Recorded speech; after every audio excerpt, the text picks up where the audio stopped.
شاہ اللہ دتا کیوز اسلام آباد کے مقام پر federal minister for culture and heritage Jamal Shah نے کیوز کی ڈیولپمنٹ، دیکھ بھال اور بحالی کے منصوبے کا افتتاح کیا۔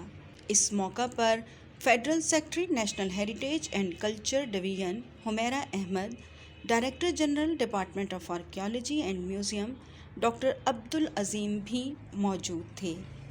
منسٹر جمال شاہ نے بتایا کہ آثار قدیمہ ایکٹ 1975 کے تحت شاہ اللہ دتا کیوز کو محکمہ آثار قدیمہ کی جانب سے محفوظ شدہ آثار میں ڈکلیئر کیا گیا ہوا ہے۔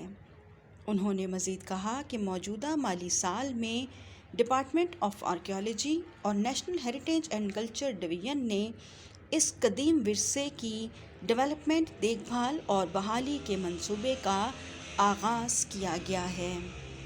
شاہ اللہ دتا کیوز دارالحکومت اسلام آباد سے 14 کلومیٹر کے فاصلے پر مارگلا ہلز کے جنوبی جانب ایک خوبصورت وادی میں واقع ہیں۔ ہزاروں سال پرانے برگد کے درختوں میں گھرے چونے کے پتھر سے بنے یہ پراسرار اور دلچسپ غار عجب تاریخ کے حامل ہیں۔ غاروں کے بیچ سے بہتا گرم پانی کا چشمہ اور قدیم تالاب بھی توجہ کا مرکز ہے۔ اس تالاب میں انتہائی خوبصورت اور نایاب مچھلیاں پائی جاتی ہیں۔ تاریخی اعتبار سے اس جگہ کو 2500 سال قدیم بتایا جاتا ہے۔ سکندر اعظم سے لے کر مسلم حکمرانوں تک برصغیر سے وسط ایشیا جانے کے لیے اس راہ گزر کو استعمال کیا گیا، اور اس اہم قدیم شاہراہ پر واقع یہ غار ہندوازم، بدھ مت اور مسلم مذہبی و روحانی پیشواؤں کا مسکن رہے، اور اب یہ خوبصورت جگہ ایک ایسے سیاحتی مقام کے طور پر جانی جاتی ہے کہ جہاں آنے میں نہ صرف پاکستان کے لوگ بلکہ دنیا بھر سے آئے سیاح اسلام آباد کے اس خوبصورتی سیاحتی مقام میں دلچسپی رکھتے ہیں۔ And this place, Shah Allah Ditta, is a historical place.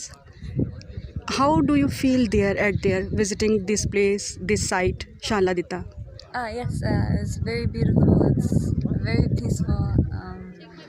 I had heard that the Buddha had come here to meditate, and I was along the route, so I stopped to see. And You like to visit the caves? yes, it's very, very beautiful and very calm.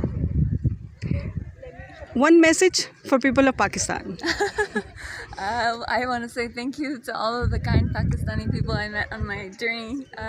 People have been very welcoming, and I'm very, very grateful. Thank you.